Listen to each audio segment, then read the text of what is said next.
The Berry Patch is once again salvaging Richmond County's Independence Day celebrations. Co-owner Lee Berry told the RO on Friday evening that he and his wife Amy have decided to provide a fireworks show on July 4th weekend. Berry said they made the decision after the county's other two traditional locations canceled for 2021.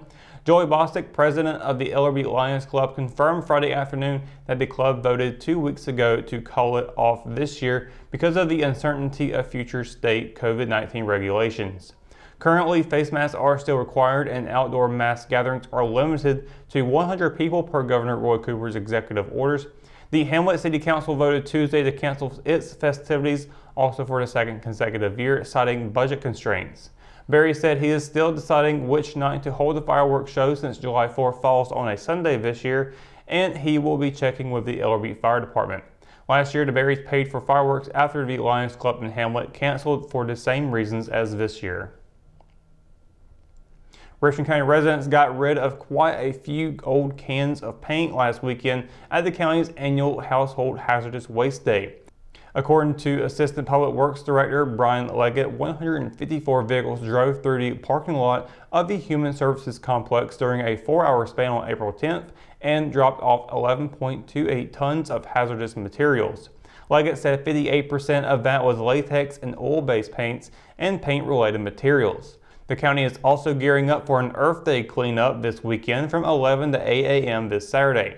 The county-led effort is being organized by Leggett and Aging Services Director Jacqueline Welch. As of Friday, 511 volunteers and 45 groups have signed up to participate. Some of the local industries and churches will have teams picking up trash in their areas. Due to state budget cuts, Welch said the North Carolina Department of Transportation isn't able to provide all of the equipment needed for the event, so sponsors are being sold as well as event t-shirts. As of Friday, donations were more than double the $2,000 goal, with $5,500 being raised. Drivers kicked up clouds of dust and dirt Sunday afternoon in the second day of the MB Drift Spring Matsuri at Rockingham Speedway. MB Drift co-founder Marshall Eggerling, who took a couple of laps around the course, said about 35 drivers entered the two-day event, which started on Saturday. Many of the drivers camped out Saturday night after sliding along the Speedway's infield road course. Around midday, organizers shifted the course to take up more of the track. This was the third drifting event of the 2021 season and the fourth at Rockingham since having to leave their original home at Myrtle Beach Speedway late last year after the property was rezoned. Eggerling said this weekend's Matsuri was more relaxed. The next drifting competition is slated for May 15th and will be on the road course. The third competition is scheduled for June 12th with the final round on August 14th. Prior to Friday's opening round for a state playoff game, there was the question of how long it would take the Richmond Raiders to knock off rust after not playing for 3 weeks. The Raider offense answered it by scoring its first touchdown 2 plays and 40 seconds into the game, setting the tempo early. The number 4 Raiders cruised past number 5 Middle Creek 51-27. In the first ever meeting of the two programs, Richmond used a balanced offensive attack to score 7 touchdowns and a field goal. The 51 points scored were the most by the Raiders in a playoff game since tallying 49 points against Reagan High School in the second round of the 2018 playoffs. Behind the powerful duo of senior running backs Jerron Coleman and CJ Tillman, the Raiders amassed a season-high 354 total rushing yards and crossed into the end zone 4 times on the ground.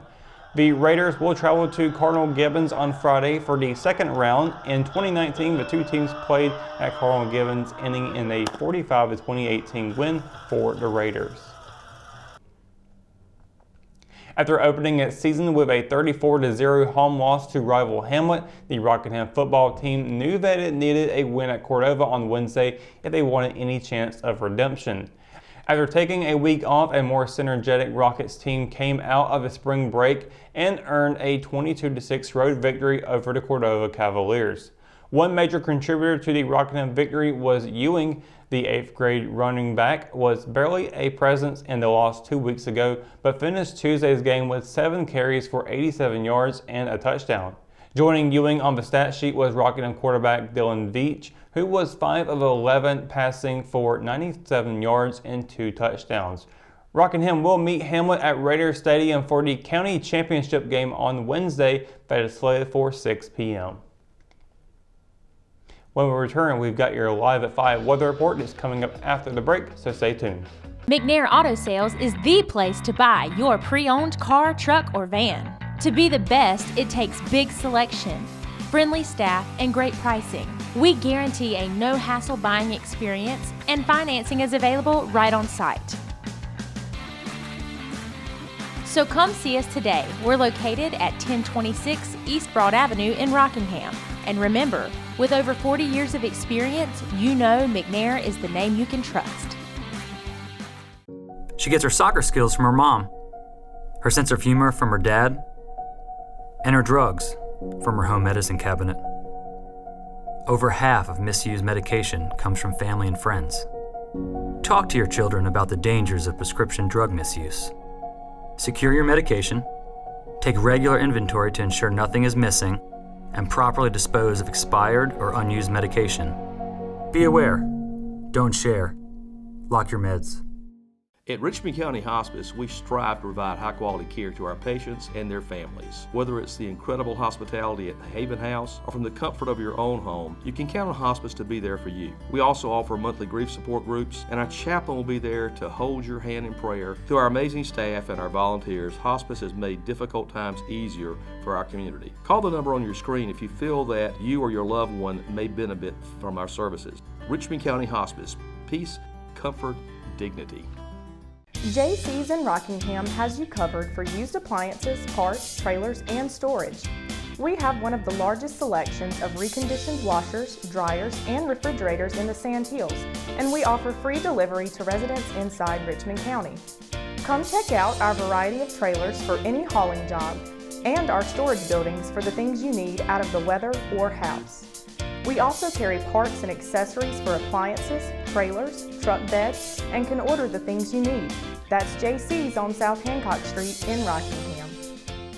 Hometown heroes? Well, maybe. When it comes to backyard comfort and no pesky mosquitoes, call Brown Termite and Pest Control at 910-895-6410 or 910-276-8870. Their team of superheroes can take back control of your paradise. That's 910-895-6410 today.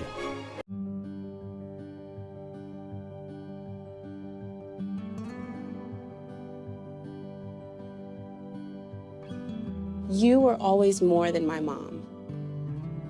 You were my role model, my best friend, and biggest supporter. You filled my days with unconditional love. And you also prepared for the day when you couldn't be here. Because of the woman you were back then, I'm able to be the woman I am now. Your planning made this moment possible. Set your family up for life. Southern Farm Bureau Life Insurance. Your friends for life. Your Live at 5 weather report is brought to you by Sunset Slush, classic Italian ice located here in downtown Rockingham. And happy Monday, everybody. Hope you're having a wonderful day so far. It's been a beautiful day once again. No complaints here in Richmond County and the surrounding areas on how the weather has been for the past couple of weeks. Weekend was really awesome, especially for the MB Drift event happening out there at Rockingham Speedway over the weekend. Two-day event had nice weather out there for sure. Beautiful day, especially for Sunday when I was out there. A little bit windy, but overall really, really nice. 6 o'clock tonight, though, we're looking at seeing temperatures continuing on to be very well. 6 o'clock, 70 degrees, partly cloudy skies. 10 o'clock, clouds will go away. We'll have a 57 degrees out with a waxing crescent moon phase out, and be a sunset at 7:54 p.m. Now looking at the highs and lows for tomorrow, partly cloudy skies continuing on, kind of about to be the same for the next couple of days as a matter of fact, except for as we'll get into later on this week. We'll get to that here in just a moment, but for now, looking at the highs and lows for tomorrow, Fayetteville high at 74, low of 55, Rayford high at 74, low of 54, down in Lumberton the high at 75 and a low of 56, with Laurinburg seeing a high of 57 and a low of 56 there. Up in Southern Pines, a high at 75 with a low of 54, Ellerbe high at 74, low of 53, Rockingham and Hamlet just a 1 degree warmer, high of 75, low of 53, with Bennettsville seeing a high of 75 and a low of 56. And of course, across PD and Waysboro, a high of 74 and a low of 55. Now taking a look at the 7-day forecast. Tuesday again, high of 75, low of 53, partly cloudy skies. Wednesday and Thursday also will be seeing partly cloudy skies, with Wednesday seeing a high of 74 and a low of 38, followed by Thursday with a high of 64 and a low of 41. Now Friday we're going to be seeing nothing but sunshine, high of 70, low of 50. And then we get into the weekend, not like the one we just had. This one here is going to be a little bit wet, high at 69, low of 55 on Saturday, with a 50 to 60% chance of showers, followed by Sunday with a 60% carrying over. By the evening though, should be gone, high of 73, low of 48. That's also kind of be our coolest day. Not necessarily be our coolest day, but potentially seeing some 40s in the area for that. On Monday, partly cloudy skies with a high of 76 and a low of 53, so rain will be cleared out by next Monday, so I don't have to worry about too much. So unfortunately, a little bit of a wet weekend coming ahead, but not a whole lot of outdoor activities going on except for the Earth Day cleanup event. Hopefully the rain won't be too much of a big deal for that event. We'll be able to have a good turnout for that. But that's going to do it for your Live at 5 weather report and for tonight's edition of Live at 5. Of course, for the latest news, sports, and events happening in Richmond County, you can always visit richmondobserver.com, or you can download the free RO app for your mobile devices. For the Live at 5 crew, I'm Russell Parker. Thanks for watching, and we'll see you tomorrow. Good night, Richmond County.